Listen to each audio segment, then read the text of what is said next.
El presidente tiene un duende, José Maracayo. Y ese duende se llama Carlos Bonilla. Tú mencionas a Carlos Bonilla y donde quiera suena. ¡Pum! Aparece. Se pierde, como duende juguetones, así. Se pierde una cosa.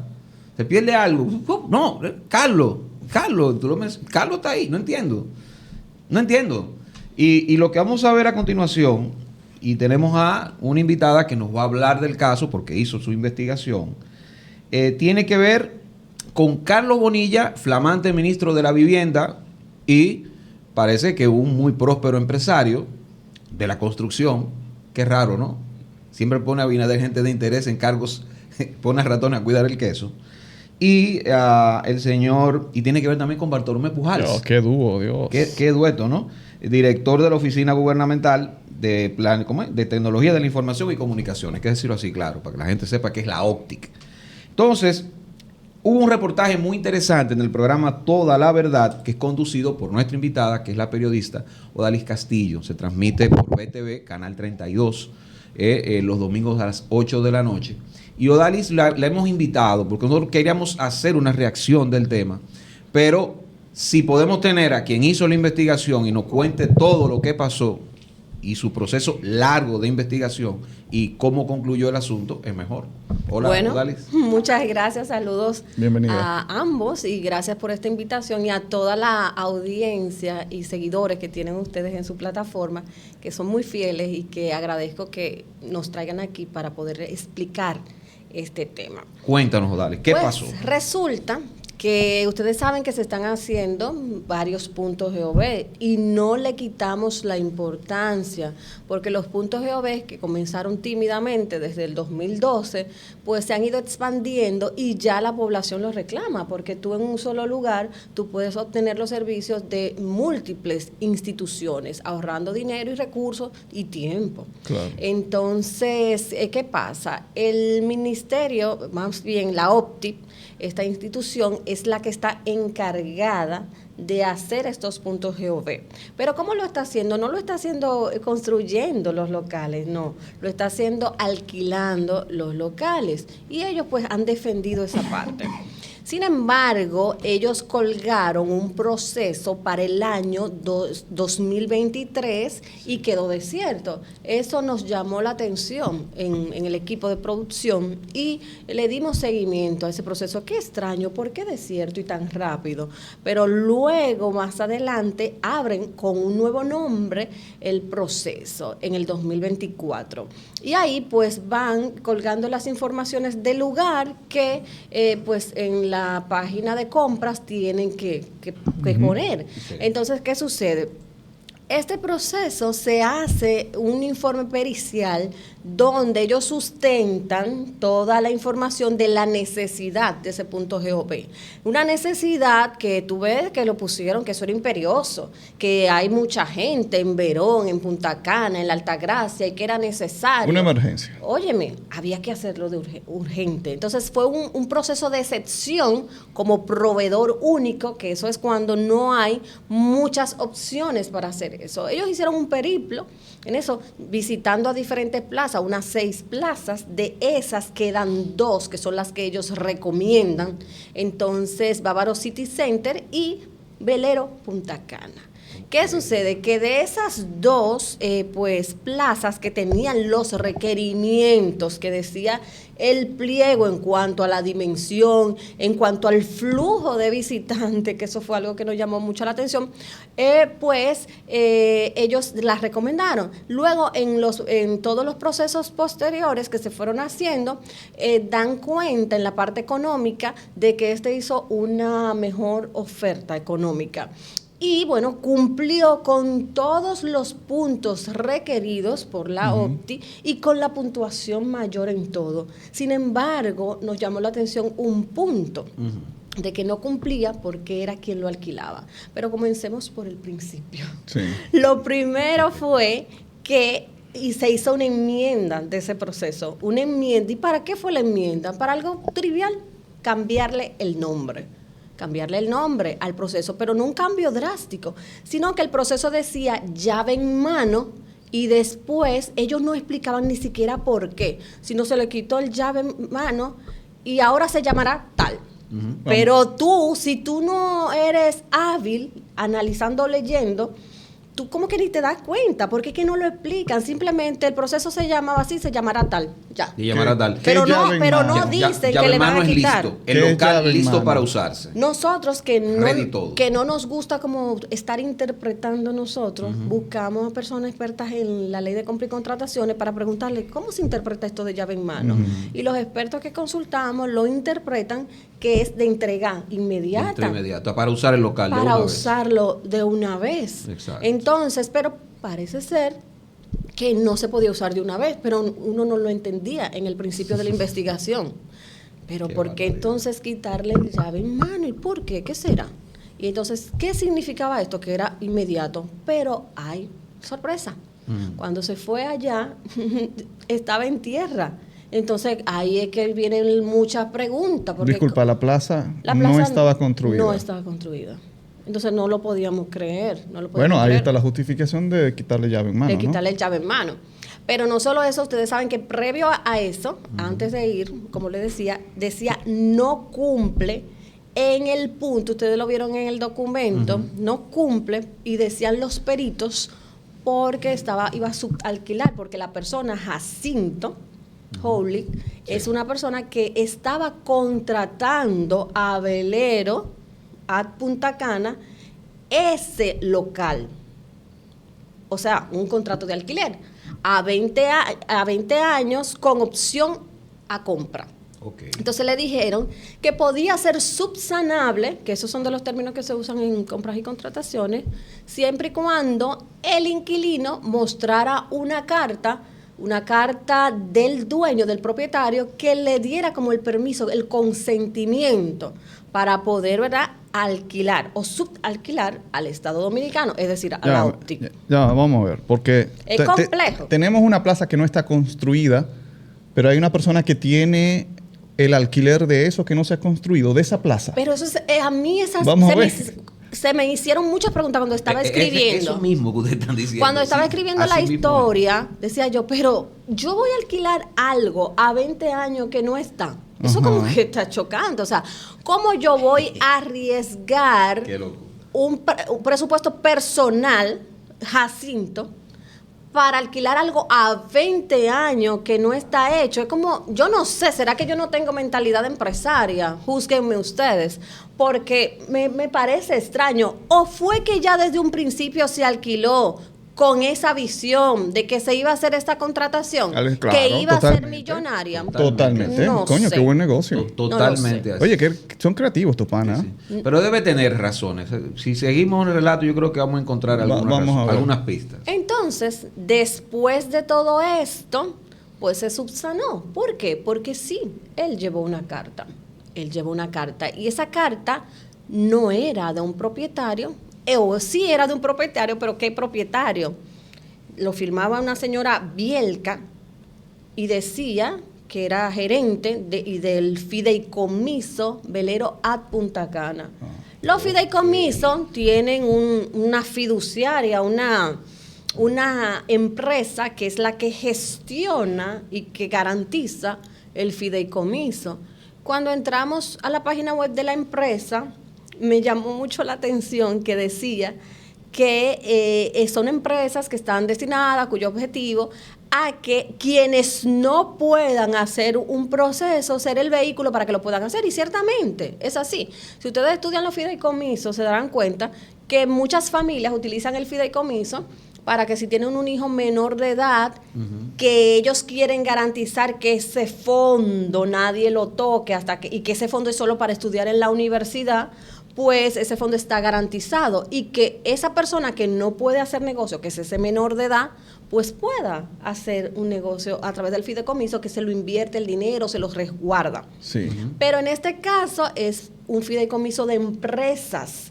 Cuando buscamos la documentación de quién compone este fideicomiso, las empresas que salen son CBS, Velero ad Punta Cana, y como beneficiario aparece Carlos Bonilla Sánchez. Beneficiario de Del velero. fideicomiso. Del fideicomiso velero. Del fideicomiso como tal, porque el fideicomiso tiene el fideicomitente, tiene el que va a invertir en el fideicomiso, que sería, y el fideicomiso que iba a hacer la construcción, que es Constructora Velero, pero tiene que haber una persona que se beneficie de eso, y es él. Ahora, según ese documento, 2019. Y Bonilla no es menor de edad. Pero no, sí porque los fideicomisos se pueden hacer con empresas. Sí, pero tiene un conflicto de intereses. Con el Estado Dominicano. Claro, pero a través del fideicomiso. No salía su nombre, porque ¿quién firmó? ¿Quién firmó para dar el permiso a Jacinto? ¿Quién firmó? Fue la representante de la gestora del fideicomiso. O sea que uno viendo los documentos de la OPTI, en ningún momento pudiera pensar que hay algún tipo de estratagema. Exacto. De entrada, pero queriendo saber, ¿y ese fideicomiso? ¿Y quién lo tendrá? Y entonces estaba él. ¿Qué sucede? Hay que decir que hubo transformaciones en la composición del fideicomiso, donde después, en el 2021, aparece un señor apellido Mercado como representante del fideicomiso, pero sigue apareciendo como beneficiario Carlos Bonilla Sánchez. Entonces, este es el punto. Cuando uno pone el nombre, que Jacinto sonaba tan extraño ese nombre, en Google, pues ese nombre nos lleva a noticias. Y esas noticias, cuando entramos de Diario Libre, sí, pues había de que se había hecho una investigación en el año 2020 de los inversionistas contribuyentes a las campañas de ese momento, a las campañas presidenciales.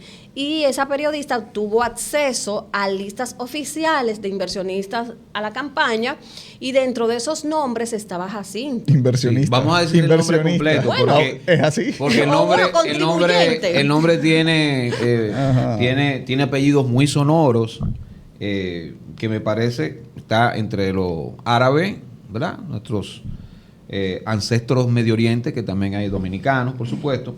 Jacinto Baduy Hawly, como el apellido de nuestro legendario Orlando Martínez, igual Hawly, de eso es de familia, porque son uno los Hawly. Hawly Dumit Cerrulle. Entonces, entonces en el periódico aparece que contribuyó con más de 8 millones de pesos a la campaña de Luis Abinader en el 2020, según ya había sido publicado en la prensa, y se ve que era de documentación oficial que se estaba estableciendo esa información. Entonces, cuando tú haces todo ese cruce de información, hay involucrado un contribuyente de campaña, un ministro que la ley de contrataciones públicas pues tiene prohibiciones para que se hagan ese tipo de contratos con ministros, con directores, con personas que tienen jerarquías en instituciones públicas. Entonces, nosotros lo que a través de este reportaje planteamos es que quedan muchas preguntas de si fue que este proceso se allanó con estos cambios que se hicieron, porque si no se hacen estas subsanaciones, estas enmiendas, pues no iba a pasar, Jacinto. Si no se hacen esas enmiendas y esas subsanaciones, que son legales las enmiendas y las subsanaciones, sí, son legales, son un proceso que se puede hacer porque hay oferentes que pueden tener alguna situación y se permite, ¿verdad?, para que puedan en un tiempo prudente subsanar esa situación. Pero ¿fue algo tan planificado o no para que pueda pasar este contribuyente de campaña, para que esta persona de un local que no estaba hecho pudiera representar al dueño, que es a la persona no dueña, sino beneficiaria? Porque vamos a hablar como los documentos, vamos a usar los mismos términos de los documentos. Entonces, beneficiaria, son muchas preguntas. ¿Lo sabía la OPTI? La OPTI es parte de todo esto.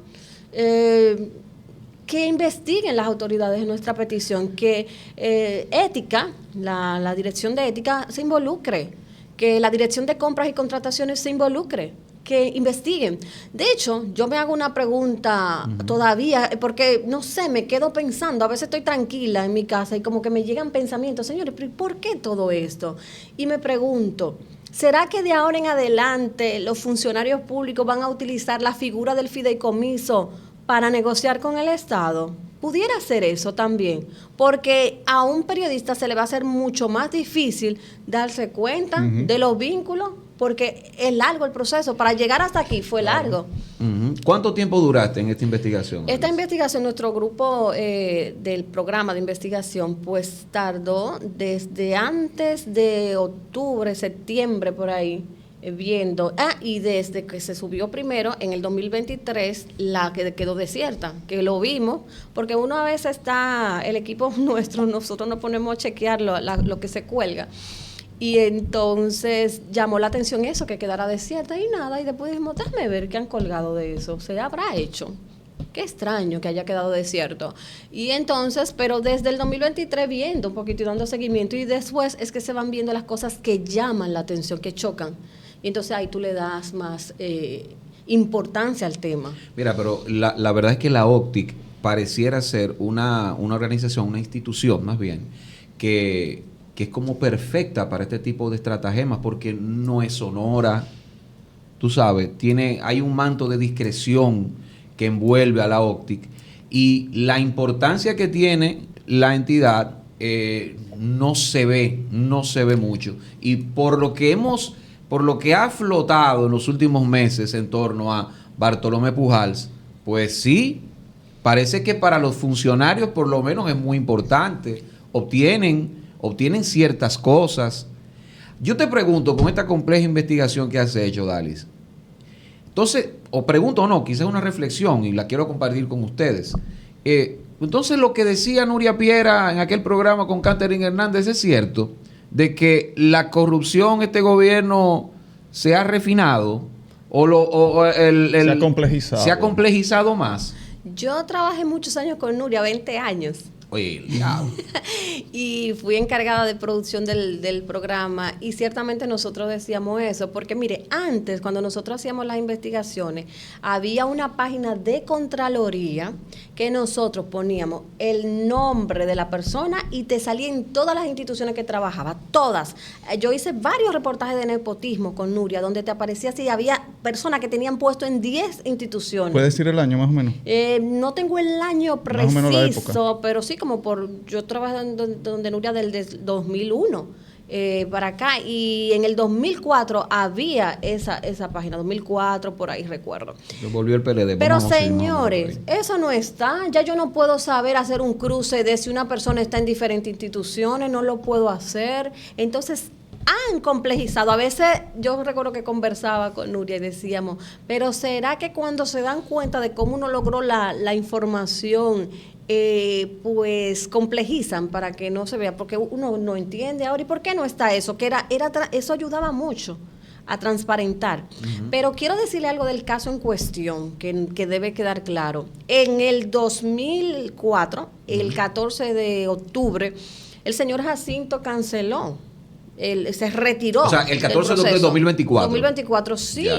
O sea, el proceso no se llegó. Él lo canceló. Él ya, después de tanto, raro, de un camino tan largo, de enmiendas, de subsanaciones, de que vamos a ver si cumplo, de que busco una carta para que vean que sí, que tengo el consentimiento, se echó para atrás. Eso es raro. Y eso llama mucho la atención. Octubre de 2024. ¿Cuándo tú empezaste la investigación? Antes, como te digo, que en el 2023 ya estábamos viendo documentación. O sea, estábamos viendo de que quedó desierto. Se olvidaron el primer algo. Proceso. Mucha gente preguntando cosas. Entonces, es dudoso, señores, de que ustedes, porque le cuesta tanto llegar hasta ahí, llevando documentos, de que usted es el único ya. De que eso es tuyo sí o sí. Renunciar a eso y entonces oigan el alegato. Fuerza mayor y que no iba a poder entregar en el tiempo previsto, de que como que iba a estar listo para marzo 2025 sí. El local. Entonces está asumiendo ahí en esa comunicación de que no existía.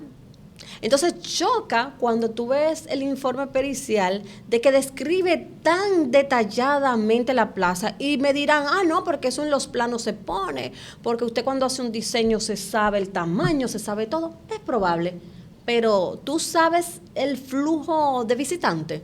como para decirlo tan categóricamente de que tiene un flujo de visitantes de tantas personas. Ahí choca cuando tú mucho, analizas claro. eso. Claro, choca mucho. Entonces lo cancelaron el proceso, pero no la institución, no la OPTI.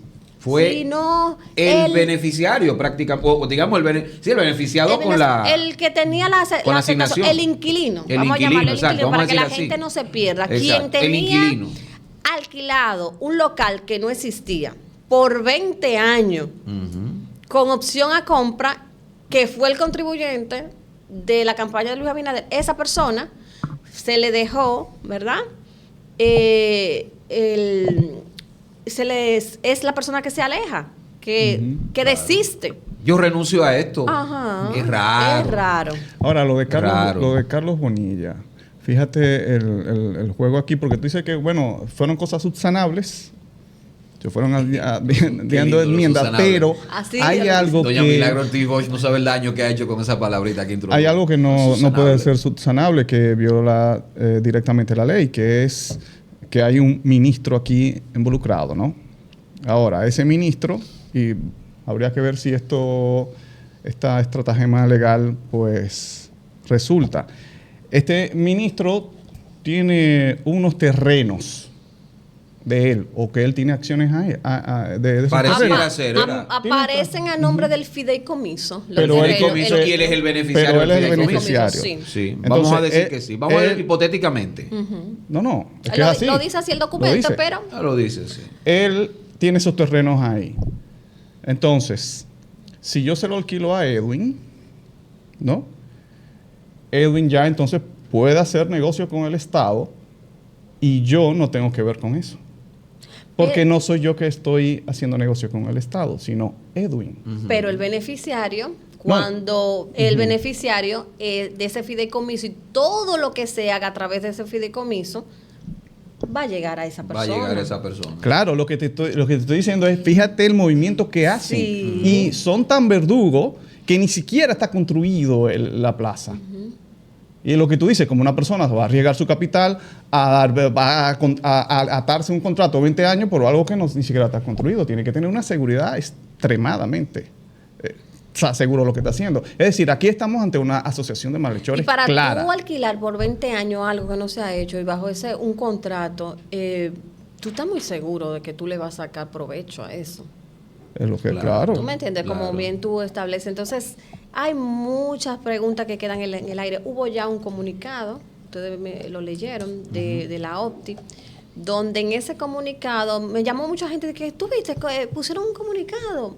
Yo lo leí tranquila y veo que ellos lo que hacen ahí es confirmar todo lo que se dijo, porque nosotros en ningún momento le hemos puesto algo de más a esto, sino que ciertamente, como ellos establecen ahí, sí se hizo un proceso, sí quedó desierto. Si usted lo lee punto por punto, es tal cual.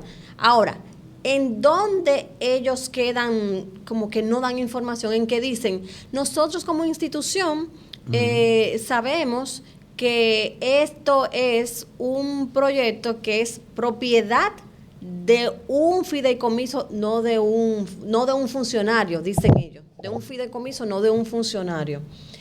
Pero, señor, entonces, ¿quién es el beneficiario del fideicomiso? Entonces, ¿por qué nos respondieron ese punto? Ese es el punto que ellos deben responder. Entonces, se pusieron a estar enunciando cada punto como que si la gente no supiera y si no estuviera claro. Está claro. Yo no sé si alguien ha interpretado de que el proceso se llegó a fin. No lo sé si hubo esa interpretación de alguien. Nosotros sí en el reportaje dijimos claro que en el 2024, en octubre, Jacinto pues mandó una carta desistiendo, echando para atrás con con todo. Entonces lo dijimos, nosotros hemos sido transparentes con todo. Dijimos que en el 2021 él había pasado a otra persona apellido Mercado la representación como de las empresas. Pero ¿qué sucede? Aparece como beneficiario. Y ese es el punto que queremos que nos den respuesta de eso. Conflicto de intereses. ¿Cómo Claro. llegar hasta ahí? ¿Qué debida diligencia hizo la OPTI? Que dice que hizo debida diligencia, pero ¿cuál? ¿Tú todavía estás esperando respuesta de ética Sí. Y de la OCTI también, de la ¿no? OTI, porque Pero ellos hicieron ese comunicado Sí. que con eso ellos entienden que responden, pero eso Y queda tú los suelto. contactaste, imagino, haciendo reportajes. Sí, yo fui allá. Miren, queremos una Yo entrevista fui- para yo- que hablen sobre el Mira, tema. lo último, yo fui allá personalmente y en el reportaje se ve que estoy hablando con una de las personas de comunicaciones, y también en ética, también se ve en la imagen. Dije, vamos a hacerlo con imagen. Porque Claro. después, que no recibieron, que no fui, vamos a ir directamente y fuimos para ver, y sin tapujos, sin hacerle cambios.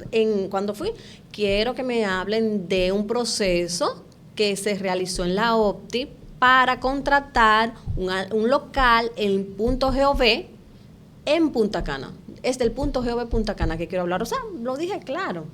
Y compras y contrataciones. Compras y contrataciones, nos gustaría tener una respuesta de compras y contrataciones esta semana, a ver qué nos dicen, para ver si, aunque vi una declaración ¿cómo se llama? En la semanal que hace el presidente, que él estaba hablando que las instituciones como que hacen independientes los procesos, pero una entidad reguladora, como es compra y contrataciones, que lo analice, que analice este proceso y que nos dé su punto de vista sobre esto. Quería Luis Abinader poner a Carlos Pimentel de compras y contrataciones darle la otra función que tenía que ver con los fideicomisos, ¿no era también? Sí, el tema de O los sea, fideicomisos. fíjate. Sí, el círculo perfecto. Quieren amarrar todo esto, El señores. círculo perfecto. Odalis, tú sabes que voy a hacer un salto cuántico, ya casi cerrando nuestra entrevista, súper interesante. Sabes que, hablando de LA semanal, Homero Figueroa, que me parece como una suerte del ex Luthor, ha publicado una serie de reglas. Y entre ellas, yo no sé si tú la leíste, las reglas, y él habla de que, básicamente, ¿no?, que las preguntas deben estar circunscriptas a el tema. Al tema que se esté tratando en la ¿Qué semanal. te parece eso? ¿Qué te parece el ejercicio de LA semanal a ti? Ay, a mí me parece, si es así, esas reglas es limitante, pero en términos generales, me parece que la semanal es un espacio importante para el gobierno decir lo que quiere decir.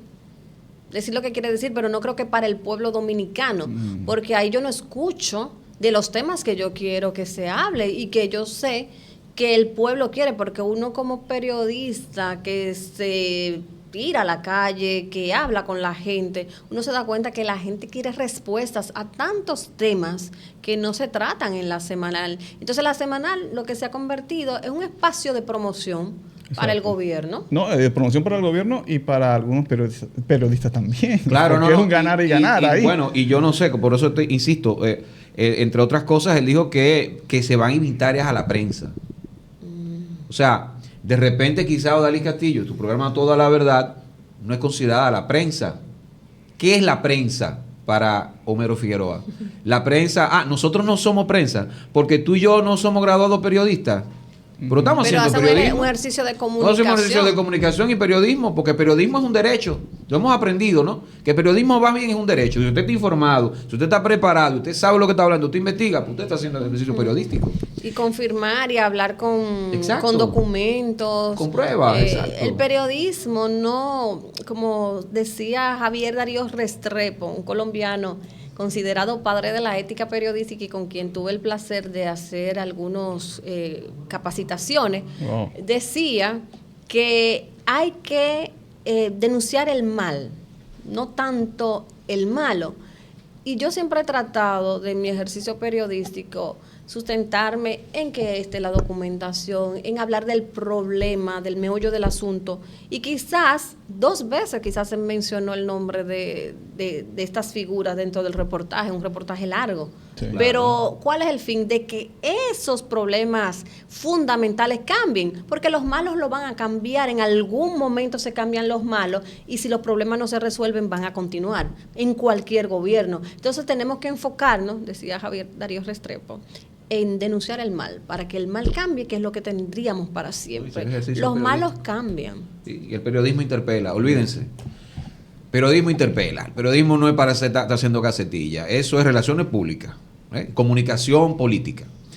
Gracias, Odalis, por estar con nosotros. Gracias a ustedes. Programa entonces los domingos de 8 a las 8 de la noche en VTV, ¿no? Canal 32. VTV, Canal 32, ahí se transmite el programa Toda la Verdad, lo hacemos con mucho compromiso, con mucha responsabilidad, creemos en un periodismo crítico, donde se hacen, ¿verdad? Se dicen verdades incómodas y se hacen preguntas necesarias. Así que los invito a que puedan seguirnos y vernos. Y mi Instagram es Odalis Castillo M, @Odalis Castillo M. Así que muchas gracias por esta invitación y para servirles en cualquier momento que necesiten, ¿verdad? Conversar sobre estos temas. Claro que sí, claro que sí. La Quinta Pata, José Maracayo, Edwin Cruz. Recuerda suscribirte, activar campanita, darle a me gusta para seguir creciendo y compartir. Recuerda que estamos en el canal 503 de Win TVO para el Gran Santo Domingo, Siembra TV. De 1 a 2 de la tarde, de 9 a 10 de la noche la retransmisión en el este del país a través de la señal de Telecable Nacional Anyway y en el Cibao Central en las principales empresas de cable de la zona.